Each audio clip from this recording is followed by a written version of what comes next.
Hi hello ನಮಸ್ತೆ ವೀಕ್ಷಕರೇ.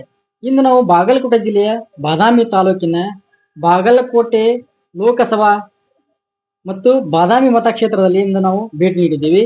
ಈ ಭೇಟಿ ನೀಡುವಂತ ಮೂಲ ಉದ್ದೇಶ ಏನಪ್ಪಾ ಅಂತಂದ್ರೆ, ಮುಂಬರುವಂತ ಜಿಲ್ಲಾ ಪಂಚಾಯತಿ ಮತ್ತು ತಾಲೂಕು ಪಂಚಾಯತಿ ಹಾಗೂ ಗ್ರಾಮ ಪಂಚಾಯತ್ ಚುನಾವಣೆ ಬರ್ತಾ ಇದೆ. ಈ ಚುನಾವಣೆಯ ಸಮೀಕ್ಷೆಯನ್ನು ಇಂದು ಮಾಡ್ತಾ ಇದ್ದೀವಿ. ನಮ್ಮ ನ್ಯೂಸ್ ಪಾರ್ಟಿ ಇಂಡಿಯಾ ತಂಡ ಇಂದು ಇಲ್ಲಿ ಚೊಳಚಗುಡ್ಡ ಗ್ರಾಮ ಪಂಚಾಯತಿ ವ್ಯಾಪ್ತಿಯಲ್ಲಿ ಬರುವಂತಹ ಚೊಳಚಗುಡ್ಡಕ್ಕೆಂದು ಭೇಟಿ ನೀಡಿದ್ವಿ. ಈ ಚೊಳಚಗುಡ್ಡ ಗ್ರಾಮದಲ್ಲಿ ಬೇಲೂರು ತಾಲೂಕು ಪಂಚಾಯತಿ ಚುನಾವಣೆಯ ಟಿಕೆಟ್ ಆಕಾಂಕ್ಷಿಯಾಗಿರುವಂತಹ ಕಾಂಗ್ರೆಸ್ ಪಕ್ಷದಿಂದ ಟಿಕೆಟ್ ಆಕಾಂಕ್ಷಿಯಾಗಿರುವಂತಹ ಶ್ರೀಯುತ ಪ್ರಕಾಶ್ ಶಿವಪುತ್ರಪ್ಪ ದೇಸಾಯಿ ಅವರು ಇಂದು ನಮ್ಮ ಜೊತೆ ಇದ್ದಾರೆ.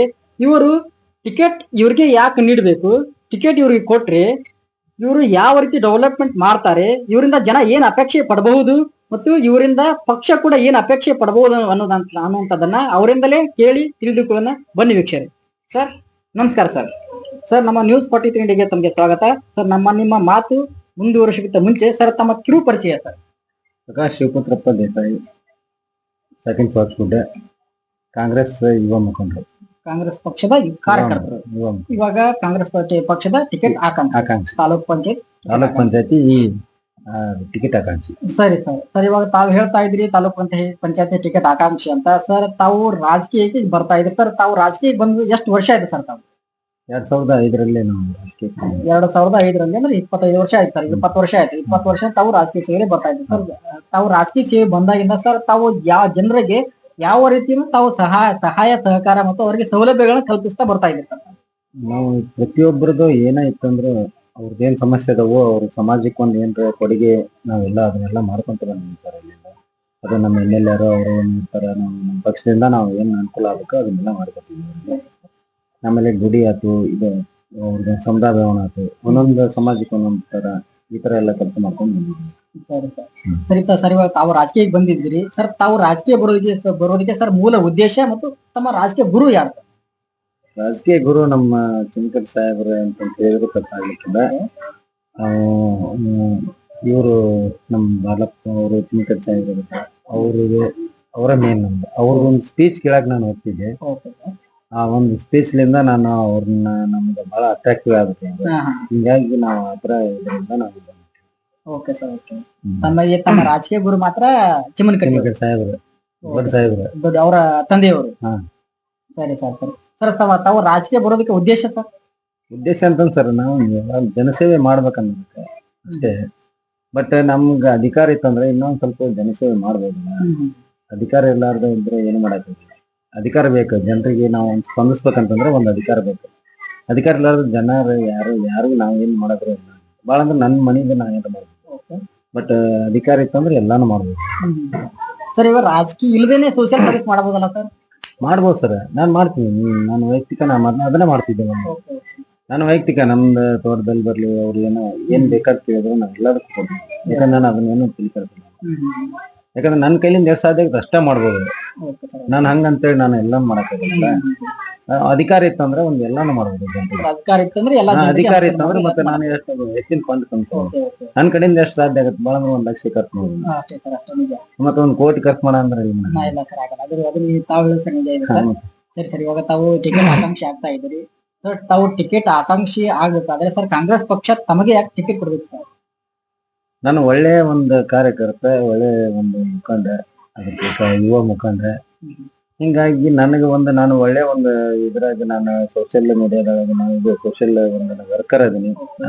ಆ ಟೈಪ್ ಇದ್ಮೇಲೆ ಅವ್ರು ನನಗ್ ಕೊಡದೆ ಮತ್ತೆ ಕೊಡಕ್ ಚಾನ್ಸೇ ಇಲ್ಲ ಅನ್ಸತ್ತೆ ಅಂತ ನಾನು ಅನ್ಕೊಂಡಿನಿ. ಅನಿಸಿಕೆ ನನ್ ಬಿಟ್ರೆ ಆತರ ಯಾರು ಇಲ್ಲ ಅನ್ಕೊಂಡಿನಿ. ಬಟ್ ಅವ್ರಿಗೆ ಏನ್ ಹೇಳ್ತಾರೆ ಗೊತ್ತಿರಲ್ಲ. ಸರಿ ಸರ್. ಇವಾಗ ತಾವು ಈ ಟಿಕೆಟ್ ಆಕಾಂಕ್ಷೆನ ಕೇಳ್ತಾ ಇದ್ದೀರಿ ಸರ್. ಜನ ನಿಮಗೆ ಓಟ್ ಹಾಕಿ ಗೆಲ್ಸಿದ್ರಿ ಸರ್. ಜನ ತಮ್ಮಿಂದ ಏನ್ ಅಪೇಕ್ಷೆ ಪಡಬಹುದು? ತಮ್ಮ ಉದ್ದೇಶ ಏನ್ ಸರ್? ಜನ ಏನ ಅಪೇಕ್ಷೆ ಪಟ್ರು ನಂದೇನ್ ತಾಲೂಕ್ ಪಂಚಾಯತಿ ವ್ಯಾಪ್ತಿಯೊಳಗೆ ಏನ್ ಬರುತ್ತೆ ಅದು ಅಷ್ಟೂನು ಅವ್ರಿಗೆ ನಾನೆಲ್ಲ ಪೂರ್ಣ ನಿರ್ವಹಿಸುವಂತ ಜವಾಬ್ದಾರಿ ನಾನು ತಗೊಂತೀನಿ. ಕಾರ್ಯನಿರ್ವಹಿಸಲೇಬೇಕು ನಾನು. ಯಾಕಂದ್ರೆ ನಾನು ಆರ್ಸ್ ತರಿಸಿರ್ತಾರಂತಂದ್ರೆ ಆರ್ಸ್ ಕಳಿಸಿದ್ರೆ ಆಮೇಲೆ ನಂದು ಒಂದು ಉದ್ದೇಶ ಏನಂತಂದ್ರೆ ನನ್ನದೊಂದು ಐಮಾಸ್ಕ್ ಎಲ್ಲಿ ಏನೋ ಕತ್ಲ ಇರಬಾರ್ದು. ನನ್ನ ಫಸ್ಟ್ ಉದ್ದೇಶ ಕತ್ಲ ಎಲ್ಲಿ ಕಾಣಬಾರ್ದು ನಮ್ಗೆ. ಅದಕ್ಕೆ ಐಮಾಕ್ಸ್ ಎಲ್ಲಿ ಬೇಕಂತಾರೆ ಅವ್ರಿಗೆಲ್ಲ ಐಮಾಕ್ಸ್. ಆಮೇಲೆ ಬಿಲ್ಡಿಂಗ್ಸ್ ಇವ್ರಿಗೆ ಒಂದು ಇದು ಅದು ಒಂದು ಬಸ್ ಸ್ಟ್ಯಾಂಡ್ ಬೇಕಂದ್ರೆ ಬಸ್ ಸ್ಟ್ಯಾಂಡ್ ಆಗಲಿ, ಇಲ್ಲಾಂದ್ರೆ ಒಂದು ಯಾವ್ದು ಸಮುದಾಯ ಭವನ ಅವ್ರ ಸಮಾಜಕರ ಏನ್ ಬೇಕಂದ್ರೆ ಅದಕ್ಕೆ ಕೊಡಕ್ಕೆ ರೆಡಿ ಇದ್ದೀನಿ. Okay. ನಮ್ಮ ತಾಲೂಕ್ ಪಂಚಾಯತಿ ವ್ಯಾಪ್ತಿಯೊಳಗೆ ಏನ್ ಬರ್ತಾರೆ ಒಂದು ಸಿ ರೋಡ್ ಆಗಲಿ ಅವ್ರಿಗೆ ಏನೇನ್ ನನಗೆ ಅದು ಏನೇನ್ ಬರ್ತದೋ ಅಷ್ಟು ನಾನೆಲ್ಲ ಒಂದು ವಿಚಾರ ಮಾಡಿಟ್ಟಿದ್ದೀನಿ. ಆ ಟೈಪ್ ನಾನು ಎಲ್ಲರಿಗೆ ಅನುಕೂಲ ಮಾಡಿ ಒಂದು ಊರ ಒಳಗೆ ಈಗ ನನಗೆ ತಾಲೂಕ್ ಪಂಚಾಯತಿ ಅಂತಂದ್ರೆ ಈಗ ಅವ್ರು ಮಾಡಿದ ಪ್ರಕಾರ ಒಂದು 10 ಹಳ್ಳಿ, ಇನ್ನ ಅದು ಫೈನಲ್ ಆಗಿಲ್ಲ. ಅದು 3 ಹಳ್ಳಿ ಇದಾವ 10 ಹಳ್ಳಿ ಇದಾವ ಗೊತ್ತಿಲ್ಲ. ಬಟ್ ಈಗ ಅದನ್ನ ಏನ್ ಫೈನಲ್ ಮಾಡಿದ್ರಂದ್ರೆ ಒಂದೊಂದ್ ಹಳ್ಳಿಗೂ ನಾನು ಎಲ್ಲಾನು ಮಾಡ್ಬೇಕು. ಅವ್ರಿಗೆ ನಾನು ಆರಿಸಿ ಬಂದಿ ನಾನು ಅವ್ರಿಗೆ ಯಾವ್ದಕ್ಕೂ ಮೋಸ ಮಾಡಬಾರ್ದು. ಪ್ರತಿರೂಪವಾಗಿ ನಾನು ಒಂದೊಂದು ಕೆಲಸ ಮಾಡಿಕೊಡ್ಬೇಕಂತಂದು ವಿಚಾರ. ಇವಾಗ ತಾವು ಕ್ಷೇತ್ರ ಪ್ರವಾಸ ಮಾಡ್ತಾ ಇದ್ದೀರಾ ಸರ್ ತಾವೀಗ? ಮಾಡ್ತಾ ಇದ್ದೀನಿ ಸರ್. ಇವಾಗ ತಾವು ಕ್ಷೇತ್ರ ಪ್ರವಾಸ ಮಾಡುವ ಸಂದರ್ಭದಲ್ಲಿ ಸರ್ ಅಲ್ಲಿರುವಂತ ಜನ ತಮಗೆ ಸರ್ ನಮಗೆ ಈ ರೀತಿ ತೊಂದರೆ ಇದೆ, ನಮಗೆ ಈ ಕೆಲಸ ಮಾಡ್ಕೊಡಿ ಅಂದ್ರೆ ತಮಗೆ ಏನಾದ್ರು ಇಟ್ಟಿದ್ದಾರೆ ಸರ್ ಬೇಡಿಕೆಗಳನ್ನ? ಇವಾಗ ಉದ್ದೇಶಪೂರ್ವಕವಾಗಿ ನಾನು ತಾಲೂಕ್ ಪಂಚಾಯತ್ ನಿಂದಿರ್ತೀನಿ ಅಂತ ಮಾಡಿಲ್ಲ ಅವ್ರಿಗೆ. ಬಟ್ ಹಂಗೆ ಸೂಕ್ಷ್ಮವಾಗಿ ಹಂಗೆ ಅಡ್ಡಾಡ್ತಾರೆ. ಆ ಟೈಮ್ನಾಗ ಅವ್ರು ಹೇಳಿರ್ತಾರೆ ನಮ್ಗೆ ಕುಂದು ಕೊರತೆ, ನಮ್ಗೆ ಈ ತರ ಇದೊಂದು ಇದಾಗ ಒಂದ್ ಈ ಕಡೆ ರೋಡ್ ಆಗ್ಬೇಕಿತ್ತು ನಮ್ಗೆ, ಇವೆಲ್ಲ ಪಂಚಾಯತಿಂದ ಮಾಡ್ಕೋಬಹುದು ಅವ್ರು. ಬಟ್ ಆಗಿಲ್ಲ ಅಂತಂದ್ರೆ ನಾವು ತಾಲೂಕ್ ಪಂಚಾಯತಿಂದ ಹಾಕಿ ಕೊಡ್ತೀನಿ ನಾನು ಆರ್ಸಿ ಬಂದ್ರೆ. ಸರಿ ಸರ್. ಇವಾಗ ತಾವು ಕಾಂಗ್ರೆಸ್ ಪಕ್ಷ ಟಿಕೆಟ್ ಕೇಳ್ತಾ ಇದ್ರಿ. ಇವಾಗ ತಮ್ಮ ಕಾಂಗ್ರೆಸ್ ಸರ್ಕಾರ 3 ವರ್ಷ ಈಗ ನೀಡ್ತಾ ಇದೆ ಸರ್. 3 ವರ್ಷ ನೀಡ್ತಾ ಇದೆ. ಈಗ ಆಲ್ಮೋಸ್ಟ್ ಇವಾಗ ತಮ್ಮ ಕಾಂಗ್ರೆಸ್ ಪಕ್ಷದಿಂದ ಗ್ಯಾರಂಟಿಗಳನ್ನ ಕೊಡ್ತಾ ಇದ್ದಾರೆ. ಆ ಗ್ಯಾರಂಟಿಗಳಲ್ಲಿ ಸರ್ ತಮಗೆ ಆ ಗ್ಯಾರಂಟಿಗಳಲ್ಲಿ ಯಾವ ಗ್ಯಾರಂಟಿ ತಮಗೆ ಪ್ಲಸ್ ಆಗತ್ತೆ, ಯಾವ ಗ್ಯಾರಂಟಿ ತಮಗೆ ಮೈನಸ್ ಆಗತ್ತೆ? ಆಲ್ಮೋಸ್ಟ್ ಆಲ್ ಎಲ್ಲ ಗ್ಯಾರಂಟಿಗಳ ಪ್ಲಸ್ ನಮಗೆ. ನಮ್ಗೆ ಗೃಹಲಕ್ಷ್ಮಿಯಿಂದ ಅಂತಂದ್ರೆ ಒಬ್ರು ಕೂಡಿಟ್ ರೊಕ್ಕನ ಒಂದು ಬೋರ್ ಹಾಕ್ಸಿದ್ರು. ಒಂದ್ ಕೂಡಿಟ್ ರೊಕ್ಕನ ಒಂದು ಬಂಗಾರ ಏನ ತಗೊಂಡ್ರು. ಅವೆಲ್ಲ ವಿಡಿಯೋ ನೀವು ನೋಡಿರ್ಬೋದು. ಈ ತರ ಎಲ್ಲಾನು ಯಾರಿಗೆ ಒಂದು ಮನುಷ್ಯನಿಗೆ ಒಬ್ಬರಿಗೆ ಒಂದು ತಂದೆ ತಾಯಿ ಇರ್ತಾಳ, ಅವ್ರಿಗೆ ಮಕ್ಕಳೆಲ್ಲ ನೋಡ್ತಾರಲ್ಲ. ಬಟ್ ಅದ 2000 ರೂಪಾಯಿ ಮೇಲೆ ಅವ್ರ ಜೀವನ ನಡೆದೈತಿ. ಎಷ್ಟೋ ಜನ ನೆನಸ್ತಾರ. ಹಂಗಾಗಿ ಅದೆಲ್ಲ ಒಳ್ಳೇದಾಗಿದೆ ನಮ್ಗೆ. ಆಮೇಲೆ ಗೃಹಲಕ್ಷ್ಮಿ, ಇದು ಗೃಹ ಜ್ಯೋತಿ ಏನ್ ಪ್ರಾಬ್ಲಮ್ ಇಲ್ಲ ಎಲ್ಲರಿಗೆ. ಮತ್ತೆ ಕರೆಂಟ್ ಬಿಲ್ ಫ್ರೀ, ಬಹಳ 1 ರೂಪಾಯಿ ಬರ್ತಾವ್ರು ಬಿಲ್. 1 ರೂಪಾಯಿ ಕಟ್ಟಕ್ಕೆ ಎಲ್ಲರಿಗೂ ಫ್ರೀನೇ, ಬಿಜೆಪಿಯವರಿಗೆ ಫ್ರೀನೇ ಎಲ್ಲ. ಅವ್ರಿಗೆ ಹೇಳಿದ್ರಲ್ಲ ನಮ್ ಸಿದ್ದರಾಮಯ್ಯ ಅವನಿಗೆ ಫ್ರೀ, ಮತ್ತೆ ಈ ತರ ಆತರ ಎಲ್ಲ ಫ್ರೀ ಇದೆ ಅಂತ. ಆಮೇಲೆ ಎಲ್ಲ ನಮ್ಮ ಗ್ಯಾರಂಟಿಗಳು ಮತ್ತೆ ಯಶಸ್ವಿ ಆಗ್ಯಾವು, ಎಲ್ಲ ಚಲೋ ಆಗ್ಯಾವ ಅಂತ ಅನ್ಸುತ್ತೆ ನಮ್ಗೆ. ತಾವು ಹೇಳೋ ಪ್ರಕಾರ ಇವಾಗ ತಾವು ಕ್ಷೇತ್ರ ಪ್ರವಾಸ ಮಾಡ್ಬೇಕಾದ್ರೆ ಗ್ಯಾರಂಟಿ ಯೋಜನೆ ತಮಗೆ ಪ್ಲಸ್ ಆಗುತ್ತೆ. ತಮ್ಮ ಪಕ್ಷದಿಂದ ಯಾರಿಗೆ ಟಿಕೆಟ್ ನನಗೆ ಬಿಟ್ಟು ಬೇರೆ ಯಾರಿಗೆ ಕೊಟ್ಟರು ಪಕ್ಕ ಬರ್ತಾರೆ ಅಂತ ತಮಗೆ ಪ್ಲಸ್ ಪಾಯಿಂಟ್ ಆಗುತ್ತೆ ಅಂತ ತಾವು ಹೇಳ್ತಾ ಇದೀರಿ. ಪಕ್ಕ ಹೆಣ್ಮಕ್ಳು ಎಲ್ಲಾನು ಆಲ್ಮೋಸ್ಟ್ ಆಲ್ ನಮ್ ಕಾಂಗ್ರೆಸ್ ಪಕ್ಷಕ್ಕೆ ಬಿಟ್ಟರೆ ಯಾರಿಗೂ ಓಟ್ ಆಗಲ್ಲ. ಸರಿ ಸರ್. ಹೆಣ್ಮಕ್ಳಿಗೆ ಅದರ ಅರ್ಥ ಆಗಿದೆ. ಹೆಣ್ಮಕ್ಳಿಗೆ ಆಲ್ಮೋಸ್ಟ್ ಕಾಂಗ್ರೆಸ್ ಸರ್ಕಾರನೇ ಬೇಕಂತ.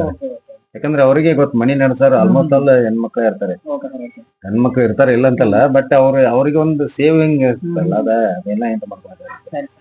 ಆಯ್ತು ಸರ್. ಇವಾಗ ತಾವು ಟಿಕೆಟ್ ಕೇಳ್ತಾ ಇದ್ರಿ ಕಾಂಗ್ರೆಸ್ ಪಕ್ಷದಿಂದ. ತಮ್ಮ MLA ಅವರು ಏನಂತ ಹೇಳ್ತಾರೆ ಸರ್? ತಾವು ಟಿಕೆಟ್ ಕೇಳ್ತಾ ಇದ್ರಿ MLA ಅವರಿಗೆ ಬೇಕು ಅಂತ. ಇನ್ನೂವರೆಗೆ ನಾವು ಏನೋ ಕೇಳಿಲ್ಲ ಅವ್ರ ಮುಂದೆ. ಅವ್ರಿಗೆ ಕೇಳಿದ್ರೆ ನನಗೆ ಇಲ್ಲ ಅಂತ ಅನ್ನಲ್ಲ ಅವ್ರ. ಅವ್ರಿಗೆ ನಮಗೊಂದು ದೊಡ್ಡ ಗೌರವ ಐತೆ ಅವ್ರ ಮೇಲೆ. ನಮ್ಗೆ ಅವ್ರ ತಂದೆಯವ್ರ ಮೇಲಿನ ಗೌರವ ಇತ್ತು. ಆ ಟೈಪ್ ಹೀಗಾಗಿ ನಮಗೂ ಏನು ಅನ್ಕೊಂಡಿಲ್ಲ. ನಾನೇನು ಹತ್ರ ನನಗೇನು ಮಿಸ್ ಮಾಡಲ್ಲ ಅಂತ ಅನ್ಕೊಂಡಿಲ್ಲ ನಾನು.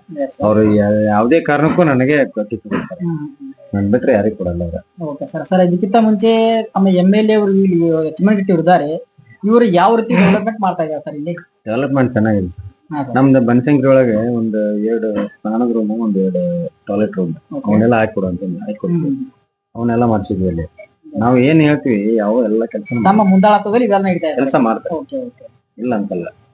ನಾವೇನ್ ಹೇಳ್ತೀವಿ ಆ ಕೆಲಸ ಮಾಡ್ತೀವಿ. ಚೆನ್ನಾಗಿದೆ. ಇದಕ್ಕಿಂತ ಮುಂಚೆ ತಮ್ಮ ಕ್ಷೇತ್ರಕ್ಕೆ ಸಿದ್ದರಾಮಯ್ಯನವರು ಇದ್ರು, ಅವ್ರು ಯಾವ ರೀತಿ ಅಭಿವೃದ್ಧಿ ಮಾಡಿದಾರೆ ಸರ್? ಅವರು ತುಂಬಾ ಅಭಿವೃದ್ಧಿ ಮಾಡಿದ್ದಾರೆ ಸರ್. ನಮ್ಮ ಊರಿಗೆ 3 ಕೋಟಿ ರೂಪಾಯಿನ ನಾವು ಅನುದಾನ ತಗೊಂಡಿದ್ವಿ. ಅನುದಾನ ತರ್ಬೇಕಂತಂದ್ರೆ ಅಷ್ಟ ಸರಳ ಅಲ್ಲ. 3 ಕೋಟಿ ರೂಪಾಯಿ ನಾವು ಒಂದ್ ಹಳ್ಳಿಗೆ ತರ್ಬೇಕಂದ್ರೆ ಇವರು ಬಿಜೆಪಿ ಅವ್ರು 20 ವರ್ಷ ಅಲ್ಲ 50 ವರ್ಷ ಆಳ್ಯಾರಲ್ಲ. ಇವ್ರು ಚಿನ್ನ ಅವ್ರಿಗೂ 1 ಕೋಟಿ ರೂಪಾಯಿ ಆಗಿಲ್ಲ ಅಲ್ಲಿ. ಅಂದ್ರೆ ನಮ್ಮೂರಿಗೆ 1 ಕೋಟಿ ರೂಪಾಯಿ ಆಗಿಲ್ಲ. ಅಲ್ಲ 1 ಕೋಟಿ ಅಲ್ಲ, 50 ಲಕ್ಷ ಆಗಿಲ್ಲ, 25 ಲಕ್ಷ ಆಗಿಲ್ಲ ಅಂತ ಅನ್ಕೋರಿ ಅಷ್ಟೇ. ಇವಾಗ ಸಿದ್ದರಾಮಯ್ಯ ಬಂದ್ಮೇಲೆ 3 ಕೋಟಿ ರೂಪಾಯಿ ಅನುದಾನ ಸೆಟ್ರಿಂದ ನಾವು ಎಲ್ಲ ತಗೊಂಡ್ವಿ. ಮತ್ತೆ ತಪ್ಪಲ್ಲ, ನಾವು ಅವ್ರದ್ದು ಹೆಸರು ಹೇಳಿದ್ರು ತಪ್ಪಾಗಿಲ್ಲ, ಅವರೇ ಎಲ್ಲ ನಮಗೆ ಮಾಡಿದ್ದು. ಬಟ್ 3 ಕೋಟಿ ರೂಪಾಯಿನೂ ನಾವು ಎಲ್ಲ ಒಳ್ಳೆ ಕಾರ್ಯಕ್ಕೆ ಯೂಸ್ ಮಾಡ್ಕೊಂಡಿದ್ವಿ. 1,33,00,000 ರೂಪಾಯಿ ನಮ್ಮ ಕಾಲೇಜ್ ಡೆವಲಪ್ಮೆಂಟ್ಗೆ 2 ರೂಮ್ ಕೆಳಗೆ 2 ರೂಮ್ ಮೇಲೆ ಅದಕ್ಕೆಲ್ಲ ಅಟ್ಯಾಚ್ ಬಾತ್ರೂಮ್ ಎಲ್ಲ ಫೆಸಿಲಿಟೀಸ್. ಹ್ಮ್ ಅದಕ್ಕೆ 1,33,00,000. ಓಕೆ ಸರ್ ಒಂದ್ 25 ಲಕ್ಷ ರೂಪಾಯಿ ಬರೀ ಗುಡಿ ಗೊಂಡಾರ 44 ಲಕ್ಷ ರೂಪಾಯಿ ಸಿ ಸಿ ರೋಡ್ ಹಾಕ್ಸಿವಿ. 25 ಲಕ್ಷ ರೂಪಾಯಿ ಒಂದು ಯಾವ್ದು SC ಕಾಲೋನಿಗೆ ಸಿ ಸಿ ರೋಡ್ ಹಾಕ್ಸಿವಿ. ಆಮೇಲೆ ಇದೇ ತರ ಆದ್ರೆ ಎಲ್ಲಾನು ಹೇಳಕ್ ಆಗಲ್ಲ. ಓಕೆ ಟೋಟಲ್ ಒಂದು 3 ಕೋಟಿ ರೂಪಾಯಿ ನಾವು ಟೋಟಲ್ 3 ಕೋಟಿ ರೂಪಾಯಿ ಅನುದಾನ ತಂದು ಅನುದಾನ. ಸಿದ್ದರಾಮಯ್ಯನವರು ಸಿದ್ದರಾಮಯ್ಯ ಡೆವಲಪ್ ಮಾಡ್ತಾ ಇದ್ದಾರೆ. ನಮ್ಮ ತಮ್ಮ ಗ್ರಾಮ ಪಂಚಾಯತಿ ಇದೆ, ತಮ್ಮ ತಾಲೂಕ್ ಪಂಚಾಯತಿ ಇದೆ. ನಮ್ಮ ಗ್ರಾಮಕ್ಕೆ ನಿಮ್ಮ ಗ್ರಾಮಕ್ಕೆ? ಗ್ರಾಮ ಪಂಚಾಯತಿಗೆಲ್ಲ ಗ್ರಾಮಕ್ಕೆ ಅಷ್ಟೇ. ಹೊಸಗುಡಿ ಗ್ರಾಮಕ್ಕೆ ನಾವೊಬ್ಬ ನಾನೊಬ್ಬ ಕಾಂಗ್ರೆಸ್ ಲೀಡರ್ ಅಂತೇಳಿ ನಾನು ಹೇಳ್ತಾ ಇರೋದು. ನಮ್ ಕಾಂಗ್ರೆಸ್ ಲೀಡರ್ ಎಲ್ಲ ನಾವು ಮುಖಂಡರು, ನಮ್ ಕಾಂಗ್ರೆಸ್ ಹೊಸಗುಡಿ ಕಾಂಗ್ರೆಸ್ ಲೀಡರ್ಸ್ ಏನದಾವ ಎಲ್ಲ ಸೇರಿ ನಾವು ಇಷ್ಟೆಲ್ಲ ತಮ್ಮ ಮುಂದಾಳತ್ವದಲ್ಲಿ ಇವೆಲ್ಲ ಕೆಲಸ ಇಷ್ಟೆಲ್ಲ ಹಾಗೆ ಮಾಡಿದ್ವಿ. ಸರ್ ಅಭಿವೃದ್ಧಿ ಆಗಿದೆ. ಸರಿ ಸರ್, ಓಕೆ ಸರ್. ತಮಗೆ ಅವಕಾಶ ಸಿಕ್ಕರೆ ತಮ್ಮಿಂದ ಕಾಂಗ್ರೆಸ್ ಪಕ್ಷ ಏನ್ ಅಪೇಕ್ಷೆ ಪಡಬಹುದು? ಪಕ್ಷ ಅದು ಅವ್ರಿಗೆ ಬಿಟ್ಟಿದ್ದು ಸರ್. ಪಕ್ಷದ ಅಪೇಕ್ಷೆ ನಮಗೇನ್ ಮಾಡ್ತಾರೆ, ನನಗೇನ್ ಅಪೇಕ್ಷೆ ಕೊಡೋ ನಾನ್ ಪಡ್ಕೊಂತೀನಿ ಅಂತ ಕೇಳಿದ್ರೆ ನಾ ಹೇಳ್ಬೋದು. ಅದೇ ಸರ್, ನಿಮ್ಮಿಂದ ಪಕ್ಷ ಏನ್ ಅಪೇಕ್ಷೆ ಪಡಬಹುದು? ನನ್ನಿಂದ ಒಳ್ಳೆ ಒಂದ್ ಇದನ್ನ ಮಾಡ್ಲಿ, ಕೆಲಸ ಮಾಡ್ಲಿ, ಇದನ್ನ ಮಾಡ್ಲಿ. ಅವ ಎಲ್ಲಾ ವರ್ಕರ್ ಅದ, ನಮಗೆ ಗೊತ್ತಿರುತ್ತೆ ಅವ್ರಿಗೆ. ಪಕ್ಷದಲ್ಲಿ ನಮ್ಮ MLA ಗೊತ್ತು, ಎಲ್ಲರಿಗೂ ಗೊತ್ತು. ನನಗೊಂದ್ ಅವಕಾಶ ಸಿಕ್ತಂದ್ರೆ ಅವ್ರೆಲ್ಲ ಏನ್ ಮಾಡ್ತಾನ ಅನ್ನೋದು ಎಲ್ಲ ಗೊತ್ತು ಅವ್ರಿಗೆ. ಆ ಟೈಪ್ ಎಲ್ಲ ಮಾಡ್ತಾನ ಅನ್ನೋದು ಅವ್ರಿಗೆ ಗೊತ್ತೈತಿ. ಅಪೇಕ್ಷೆ ಪಡ್ತಾರೆ. ನಾನು ಬಂದಂದ್ರೆ ಜನಸೇವೆ ಮಾಡೇ ಮಾಡ್ತಾನೆ, ಇವನಿಗೆ ಟಿಕೆಟ್ ಕೊಟ್ಟೆ ಅಂದ್ರೆ ಅನ್ನೋದು ಅವ್ರಿಗೆಲ್ಲ ಗೊತ್ತು. ನಿಮ್ಮ ಮೇಲೆ ಅಷ್ಟೇ ಭರವಸೆ ಇದೆ ಸರ್? ಭರವಸೆ ಇದೆ, ತುಂಬಾ ಭರವಸೆ ಇದೆ. ನನ್ನ ಕಾಂಗ್ರೆಸ್ ಪಕ್ಷದೊಳಗೆ ಯಾರಿಗೆ ನಾನು ಎಲ್ಲಿ ಹೆಸರು ಕೆಡಿಸ್ಕೊಂಡಿಲ್ಲ. ನನ್ನಂತ ನಿಯತ್ತು ಯಾರು ಎಲ್ಲ ಗೊತ್ತಿರುತ್ತೆ ಅವ್ರಿಗೆ. ಹಂಗಾಗಿ ನನ್ನ ಬಗ್ಗೆ ಬಹಳ ಅಭಿಮಾನ ಇದೆ. ಸರಿ ಸರ್, ಇವಾಗ ತಾವು ಕೊನೆಯದಾಗಿ ನಮ್ಮ ಚಾನಲ್ ಮುಖಾಂತರ ತಾವು ತಮ್ಮ ಪಕ್ಷಕ್ಕಿರ್ಬೋದು ಅಥವಾ ತಮ್ಮ ಮತದಾರ ಪ್ರಭುಗಳಿರ್ಬೋದು, ಮತದಾರ ಬಾಂಧವರಿರ್ಬೋದು, ತಮ್ಮ MLA ಇರ್ಬೋದು, ತಮ್ಮ ಸಚಿವರು ಅಥವಾ ಯಾರೇ ತಮ್ಮ ಪಕ್ಷಕ್ಕೆ ತಾವು ಏನ್ ಹೇಳಕ್ ಇಷ್ಟಪಟ್ಟಿರ್ತಾರೆ? ನಮ್ಮ ಪಕ್ಷಕ್ಕೆ ಒಳ್ಳೆ ಒಂದು ನಮ್ಗೆ ಇಲ್ಲಿವರೆಗೆ ನಮ್ಗೊಂದು ಅವಕಾಶ ನೀಡಿ ನಾವು ಒಂದು ಪಕ್ಷದಾಗ ಗುರುತಿಸ್ಕೊಳಕ ಅವ್ರೊಂದು ಒಳ್ಳೆ ಒಂದು ನಮ್ಗೆ ಈ ಸ್ಥಾನ ಅಂತಂದ್ ಕೊಡಾಕ ನನಗೆ ಪಕ್ಷನ ಇಂಪಾರ್ಟೆಂಟ್. ನಾನು ಈ ಸ್ಥಾನಕ್ಕೆ ಬರ್ಬೇಕಂತಂದ್ರೆ ಕಾರಣ ಪಕ್ಷ. ಅದಕ್ಕೆ ಎಸ್ಪೆಷಲಿ ಸಿದ್ದರಾಮಯ್ಯನಿಗೆ ಹೇಳಕ್ ನಾನು ಇಷ್ಟಪಡ್ತೀನಿ. ಸಿದ್ದರಾಮಯ್ಯ ನಿಂತಲ್ಲಿ ನಾವು ಈ ನಮ್ಮನೆ ಒಂದು ಲೆವೆಲ್ ಬಂದ್ವಿ. ಬಟ್ ನಾವ್ ಎಲ್ಲಾರು ಹಂಗ ನಮ್ ಜೊತೆ ನಡ್ಕೊಂಡ್ರೆ, ರಾಹುಲ್ ಗಾಂಧಿ ಅವರಾಗ್ಲಿ ಯಾರಾಗ್ಲಿ, ನಾವು ಅವ್ರ ಜೊತೆ ನಾವು ಅವ್ರಿಗೆ ಟಚ್ ಇರ್ಲಿಕ್ಕೆ ಅಂದ್ರು ಬಟ್ ನಾವ್ ಎಲ್ಲರಿಗೂ ಒಳ್ಳೇದ. ನಮ್ ಪಕ್ಷ ಎಲ್ಲಾ ಚಲೋನ ನಮ್ಗೆಲ್ಲ ಚಲೋನ ಮಾಡೈತಿ. ಬಟ್ ನಾನು ಮತದಾರ ಬಾಂಧವರಿಗೆ ಹೇಳ್ತೀವಿ, ನಾನ್ ಕಾಂಗ್ರೆಸ್ ಪಕ್ಷದಾಗ ಇರ್ಬೋದು, ಬಟ್ ಕಾಂಗ್ರೆಸ್ ಪಕ್ಷದಾಗ ಇರದೆ ಬೇರೆ ಪಕ್ಷದಾಗ ಇದ್ದವರು ಸಹಿತ ನಮ್ಗೆಲ್ಲ ವೋಟ್ ಮಾಡ್ತಾರೆ, ಇಲ್ಲ ಅಂತಲ್ಲ. ಯಾಕಂದ್ರೆ ಒಂದು ವ್ಯಕ್ತಿ ನೋಡಿ ಜನ ವೋಟಿಂಗ್ ಮಾಡ್ತಾರೆ, ವ್ಯಕ್ತಿತ್ವ ನೋಡಿ ಮಾಡ್ತಾರೆ. ನಾವು ಅವರಿಗೆ ನಾವು ಅಪ್ರಿಷಿಯೇಟ್ ಮಾಡ್ತೀವಿ. ನಮ್ಮನ್ನ ಒಳ್ಳೆತನ ನೋಡಿ ನಮ್ಗೆಲ್ಲ ವೋಟಿಂಗ್ ಮಾಡ್ತಾರೆ. ನಾವು ಯಾವತ್ತು ನಾನು ಆ ಪಕ್ಷ ಈ ಪಕ್ಷ ಅಂತ ಇದು ಮಾಡಲ್ಲ. ಬಟ್ ಈಗ ನಾವು ಪಕ್ಷ ಅಂತ ಹೇಳ್ಬೇಕಾಗುತ್ತೆ, ಅನಿವಾರ್ಯ. ಚುನಾವಣೆ ಅಂತಂದ್ರೆ ಅನಿವಾರ್ಯ, ಪಕ್ಷದಿಂದ ಟಿಕೆಟ್ ಕೇಳಬೇಕಾಗತ್ತೆ. ಬಟ್ ನಾ ಪಕ್ಷದಿಂದ ನಿಂತರೂ ನಮ್ಮ ಊರಾಗ ನನಗೆ ಜನ ಎಲ್ಲ ವೋಟಿಂಗ್ ಮಾಡ್ತಾರೆ. ಯಾಕಂದ್ರೆ ಎಲ್ಲಾ ಪಕ್ಷದವರು ಮಾಡ್ತಾರೆ. ಯಾಕಂದ್ರೆ ನಾನು ಎಲ್ಲರ ಜೊತೆ ನಂಗೆ ಅನ್ನೋ ಸರ್. ಕೊನೆಯದಾಗಿ ಸರ್, ನಮ್ಮ ನ್ಯೂಸ್ 42 ಇಂಡಿಯಾ ತಂಡ ತಮ್ಮ ಊರಿಗೆ ಭೇಟಿ ಕೊಟ್ಟು ತಮ್ಮಲ್ಲಿ ಬಂದು ಇಂಟರ್ವ್ಯೂ ಮಾಡ್ತಾರೆ ಸರ್. ಇದ್ರ ಬಗ್ಗೆ ತಮ್ಮ ಅನಿಸಿಕೆ ಏನು ಸರ್? ತುಂಬಾ ಒಳ್ಳೆ ಅಭಿಪ್ರಾಯ ಇದೆ ನಮಗಂತ ಪ್ರಕಾರ. ನೀವು ಮನಿಗೆ ಬಂದು ಒಂದು ಮೆಂಬರ್ಸ್ಗೆ ಈ ತರ ಜೊತೆಯಾಗಿ ಎಲ್ಲ ಇದು ಮಾಡಿ ಒಬ್ಬೊಬ್ಬರನ್ನ ಗುರುತಿಸಿ ಈ ಒಂದು ಕಾಂಗ್ರೆಸ್ ಪಕ್ಷ ಟಿಕೆಟ್ ನಿಮ್ಗೆ ಆಕಾಂಕ್ಷೆ ಇದ್ರಿ ಅಂತೇಳಿ ನಮ್ಗೆ ಹೆಂಗ್ ಗೊತ್ತಾಡಿದ್ರು ಗೊತ್ತಿಲ್ಲ. ನೀವು ಫೋನ್ ನಂಬರ್ ತಗೊಂಡು ಇಂತೆಲ್ಲ ಮಾಡಿರಿ ಅಂದ್ರೆ ಭಾರಿ ಒಳ್ಳೆ ಕೆಲಸ ಇದೆ ನಿಮ್ದು. ನಾವು ಏನೋ ಅನ್ನಕ್ಕಾಗಲ್ಲ, ನಿಮ್ಗೆ ಒಂದು ಅಪ್ರಿಷಿಯೇಟ್ ಮಾಡ್ಬೋದು ನಿಮ್ಗೆ ಅಷ್ಟೇ. ಥ್ಯಾಂಕ್ ಯು ಸರ್, ಧನ್ಯವಾದ.